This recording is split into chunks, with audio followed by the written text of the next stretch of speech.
जानने को मिलता है। आइए आज के प्रतिपादन विषय पर प्रकाश डालने हेतु हमारे बीच मंच पर मंचासीन हैं भौतिक सुख सुविधा से उदासीन, दयावान, अहंकार शून्य, सहिष्णु, क्षमाशील, गंभीरता की पुंज अपनी प्रवचन शैली से संतवत मंच को सुशोभित करने वाले व्यवहार कुशल महात्मा पूज्य जगन्नाथ स्वामी जी महाराज मंच पर मंचासीन हैं। हे स्वामी जी, हम श्री भक्तजन आपकी ओजस्वी पीयूषवाणी पासु हैं पूज्य जगन्नाथ स्वामी जी महाराज। एक बार जोरदार स्वरूप में श्री सद्गुरु महाराज की जय। वंदो गुरुवद कंज कृपा सिंधु नररूप हरि महामोहतम पुंज जास वचन रवि करनी कर मंगल मूर्ति सतगुरु मिलवै सर्वाधार मंगलमय मंगल करुण बिनवा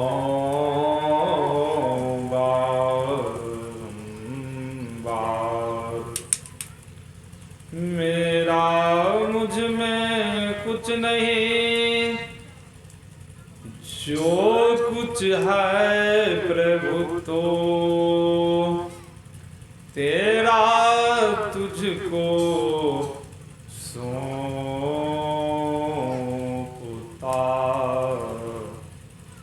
क्या लागत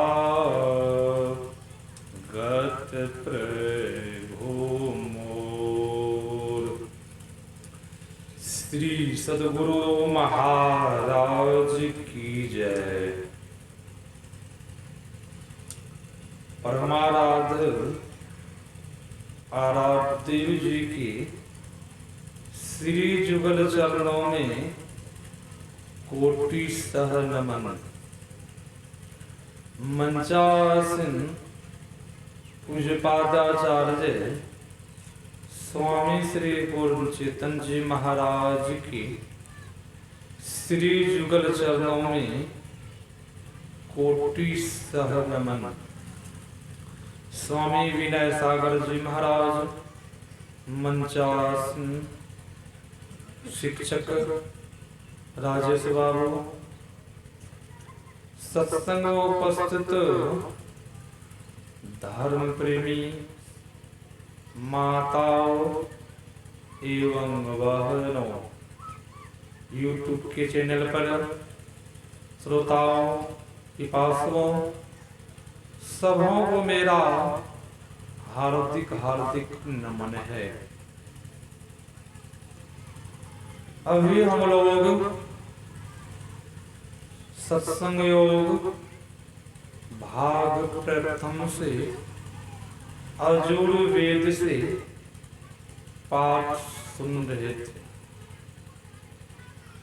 पाठ में हम आप सुन रहे थे गंगायाम स्नान तत्वा नत्वा च मणिकर्णिकाम मध्य नारी विचारस्य कलाम नारहन्ति षोडशीम् अस्नेद सहस्राणि वाजपेय शतानि च एतानि ध्यान योगस्य कलाम नारहन्ति षोडशीम्।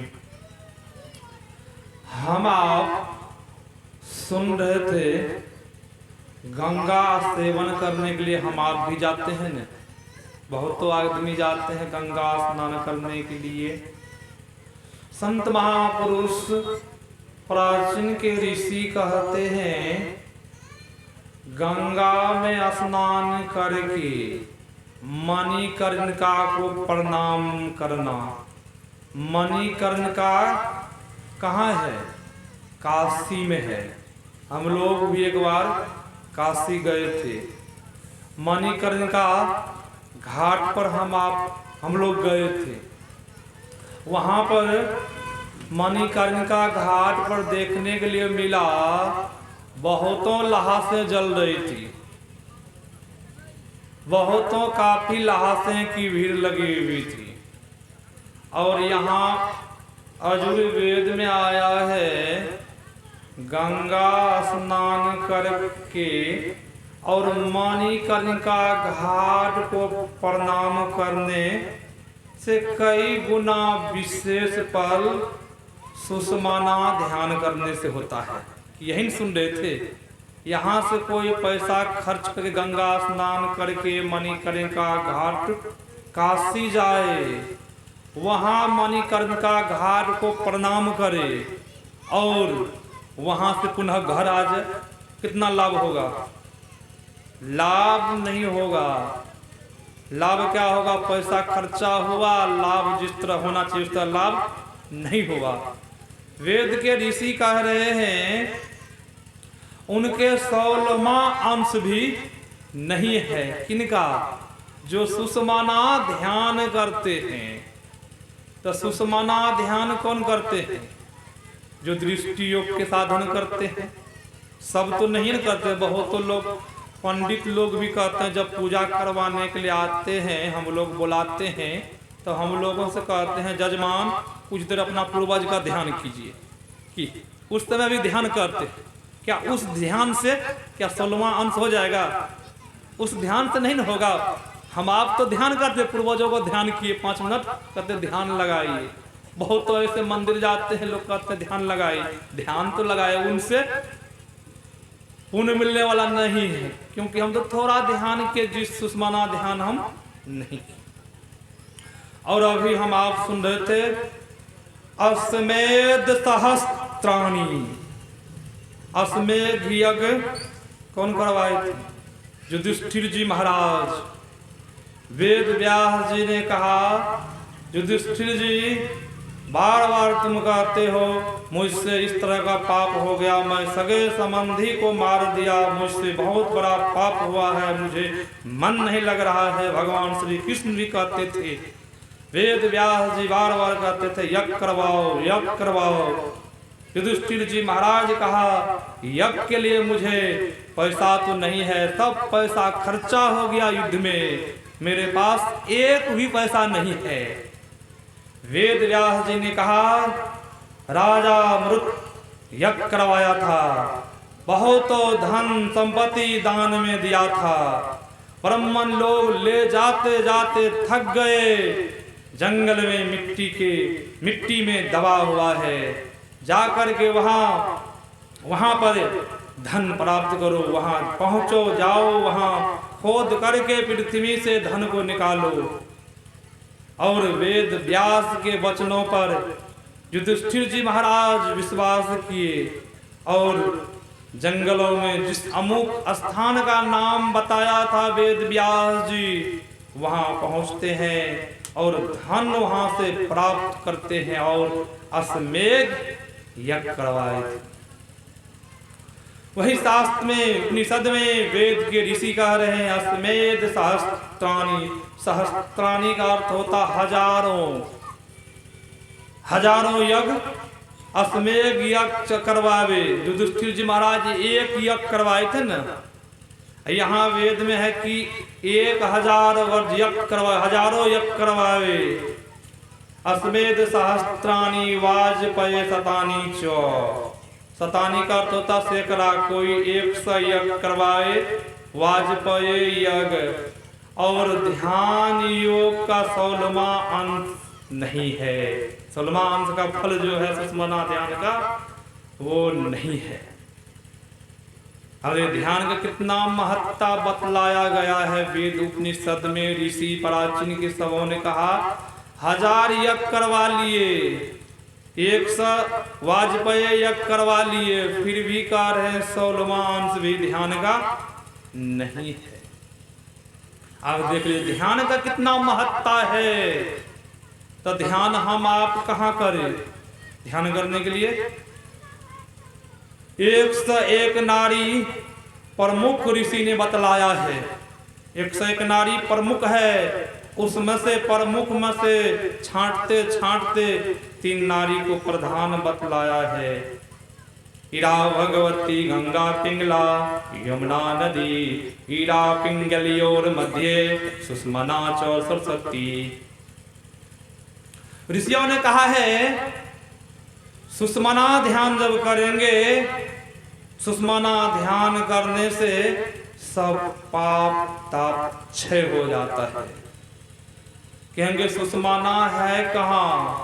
संतों ने क्या क्या कबीर साहब ने कहा, दहना सूरज चंद्रमा बाएं तिनके बीच छिपाना है, गगन के ओट निशाना है।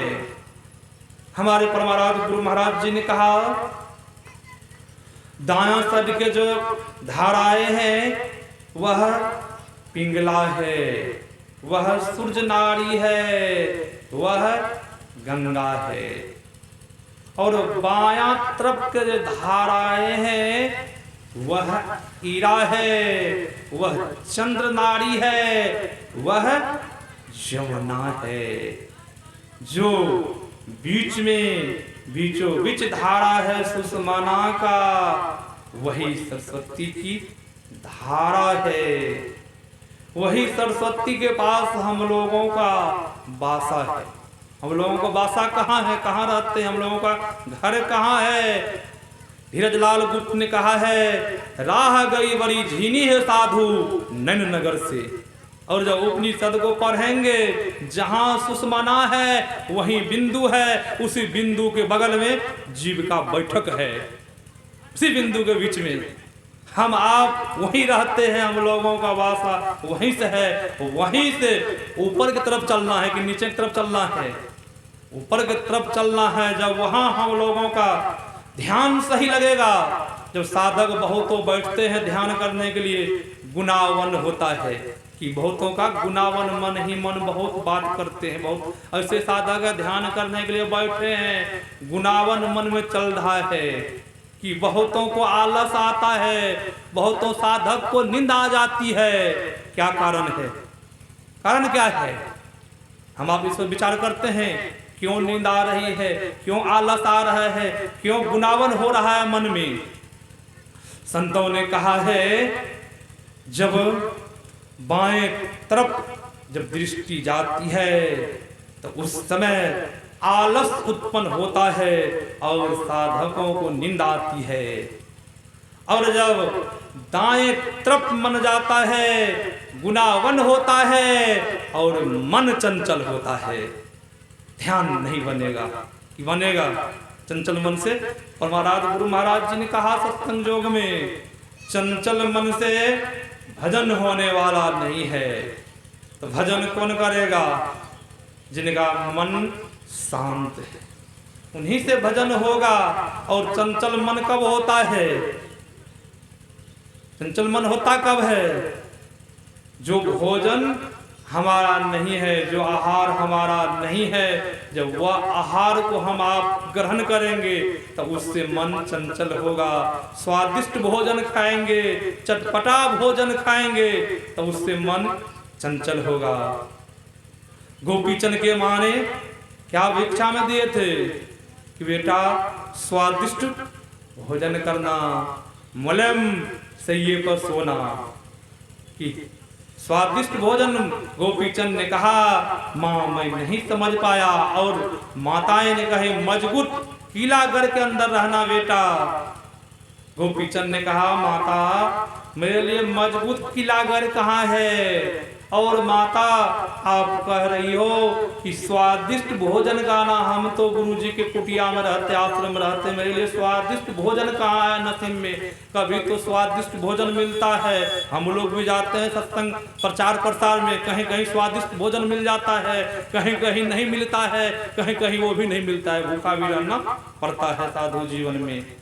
अब वही गोपीचंद जी कह रहे हैं माता से, माता कभी कभी आश्रम में भोजन बनता है, कभी कभी नहीं भी बनता है, भूखा भी रहना पड़ता है, कभी खाते हैं, कभी भक्त लोग जब दे आते हैं तो खाते हैं, कभी नहीं भी खाते हैं, तो मेरे लिए स्वादिष्ट भोजन कहाँ? और माताएं आप कह रही हो मोले में सैया पर बेटा सोना, मेरे यहाँ आश्रम में तो कोई अच्छी चौकी भी नहीं लगी हुई है, हम तो नीचा में सोते हैं, तो मेरे लिए मोले में सैया कहाँ रहा?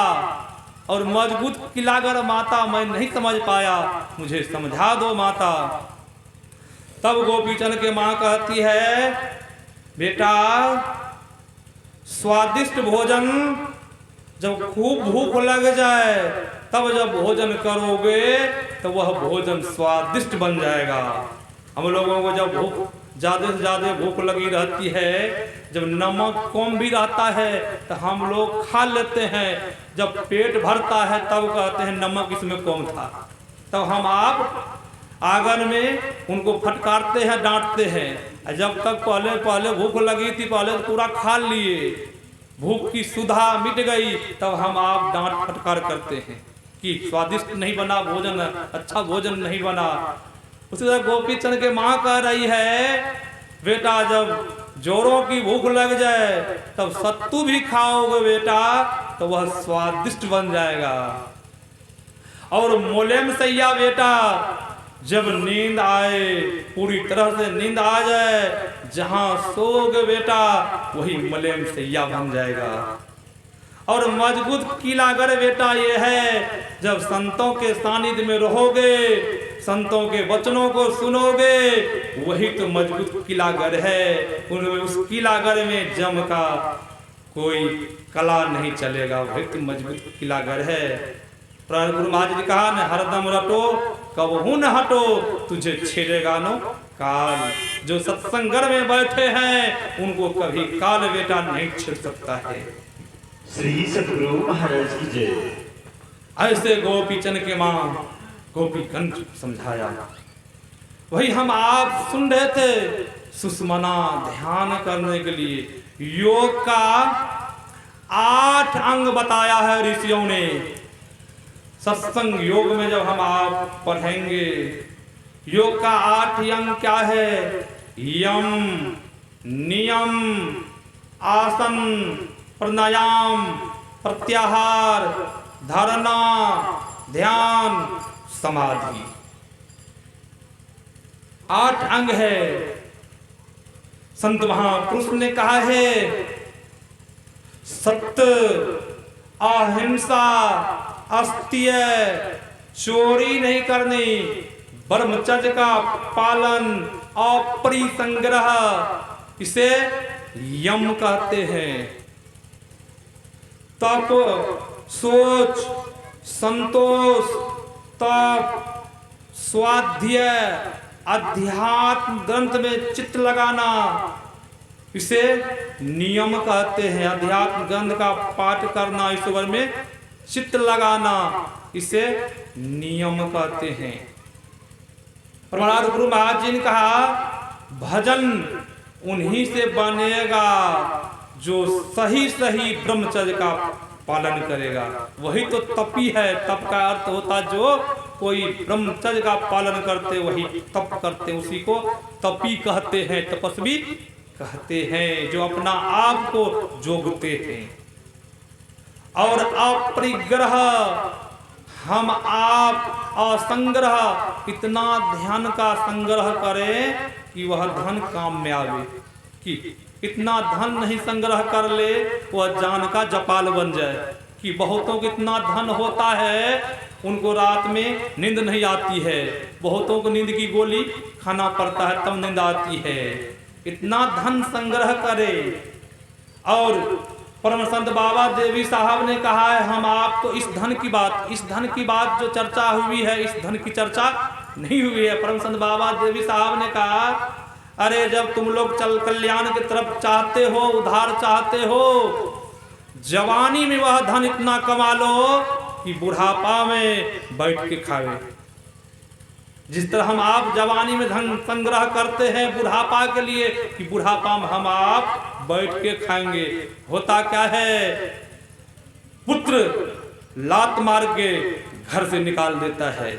बहुतों का ऐसा पुत्र है वृद्धा आश्रम पहुंचा देता है कि धन तो संग्रह किया, बहुतों धन संग्रह किया, मकान बनाया, महल बनाया, महल काम में आया, मकाम मकाम में आया, पुत्र पुत्रियां काम में आया, वही पुत्र कहाँ पहुंचा दिया, वृद्धाश्रम में पहुंचा दिया। उसीलिए परम संत बाबा देवी साहब कहते हैं, जब कल्याण चाहते हैं मानवों तो आप उस जवानी में वह भक्ति रूपी धन को कमा लो, ताकि बुढ़ापा में बैठ के खावे। वह धन क्या बैठ के खाने का मतलब, जब आदत पड़ जाएगी तो आपसे ध्यान सुमरन बनेगा। बैठ के खाने का मतलब अर्थ यही हुआ। कहने का संतों का अर्थ संत ही जाने, संत क्या कहते हैं उनका अर्थ लगाना। कबीर साहब के साखी के संग्रह का अर्थ करने के लिए पीएचडी के विद्यार्थी आए थे।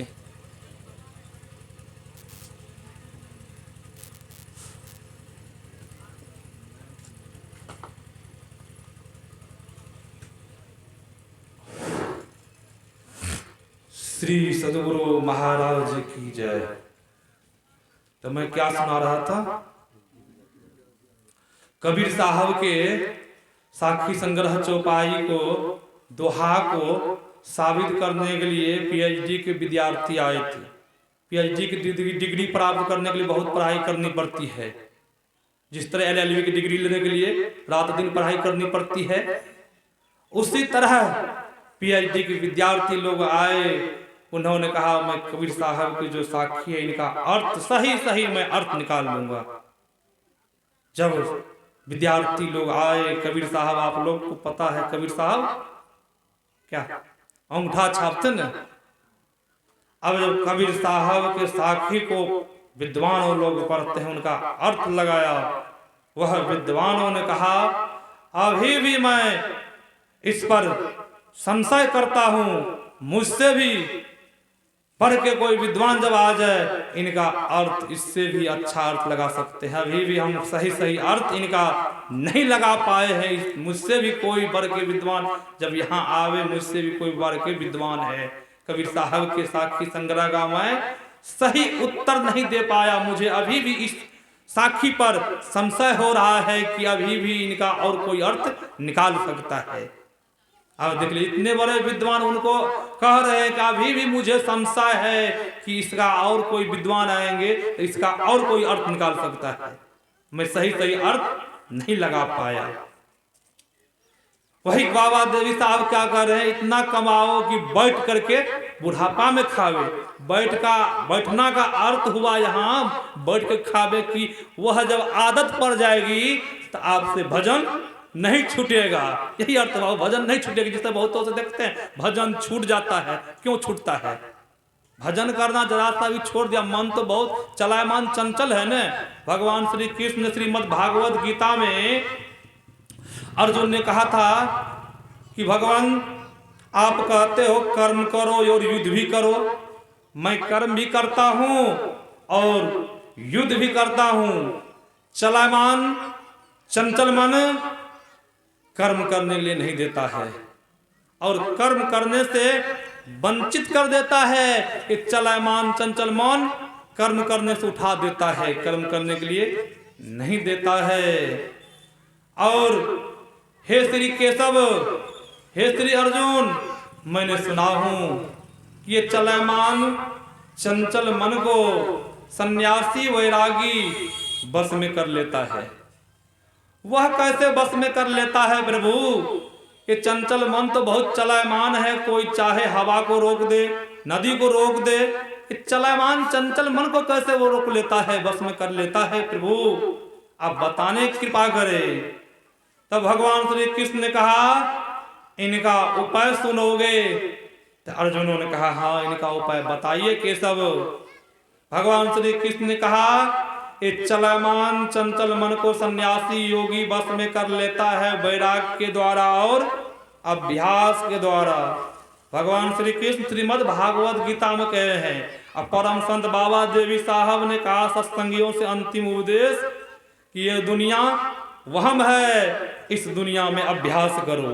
जो भगवान श्री कृष्ण कहे वही परम संत बाबा देवी साहब कहे हैं।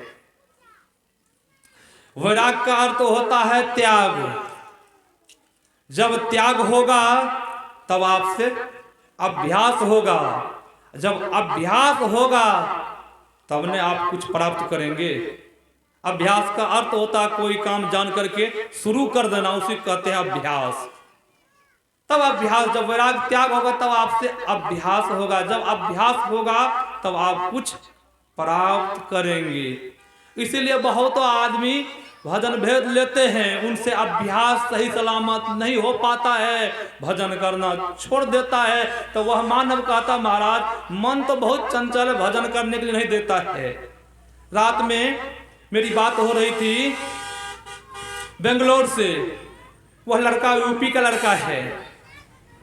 तो मैं उनसे पूछा क्या जी भजन चल रहा है, सिमरन करते हो न? जब वह लड़का कहता है जब से मैं बेंगलोर आया हूँ महाराज क्या बतावे, सब काम तो होता है, भजन नहीं हो रहा है, ध्यान नहीं हो रहा है। तो मैंने कहा क्या जी खाना तो नहीं खाते हो, भोजन तो नहीं करते हो? बोला महाराज भोजन तो करता हूँ। तो फिर पूरा मैंने कहा क्या लेटरिन पेशाब पैखाना तो नहीं करते हो? बोला वो सब तो करता हूँ। तो मैंने कहा क्या मोबाइल तो नहीं देखते हो, मोबाइल तो नहीं चलाते हो, घर तो नहीं फोन करते हो? बोला महाराज वो सब तो सब करता हूँ, घर भी फोन कर लेता हूँ, मोबाइल भी चला लेता हूँ सब। तो मैंने कहा तब भजन क्यों नहीं करते हो? जब सब काम करते हो तो भजन क्यों नहीं कर रहे हो? बोला महाराज जरूर करूंगा भजन। अब देख लीजिए सत्संगी होकर के मन चंचल हो जरा, अभ्यास कम हुआ, भजन छूट गया। सब संसार के काम हो रहा है, भजन नहीं हो रहा है। जिसलिए हम आप जेल खाना में थे ना बंद, पहले उस जेल खाना में माँ के घर में कौल किया था नाम भजूंगा मैं तेरा, झूठी दुनिया में आकर के भजन को भूल गया। इस झूठी दुनिया में हम आप आकर के भजन को भूल गए हैं। क्या हम आप जब जाएंगे क्या हम लोगों से लेखा जोखा नहीं लेंगे, पूछेंगे नहीं? क्या हम लोगों का पुत्र कहीं जाता है तो हम आप हिसाब नहीं लेते हैं, पूछते हैं कहाँ गया था जी, क्या करके आया है? परमाराध गुरु महाराज जी ने कहा है जीवो परम पिता निज चिन्हो, कहते संतन हितकारी कि ये जीवो परम पिता को चिन्हो, ये पिता नहीं है, क्या वह पिता हिसाब नहीं पूछेंगे क्या सब करके आया जी?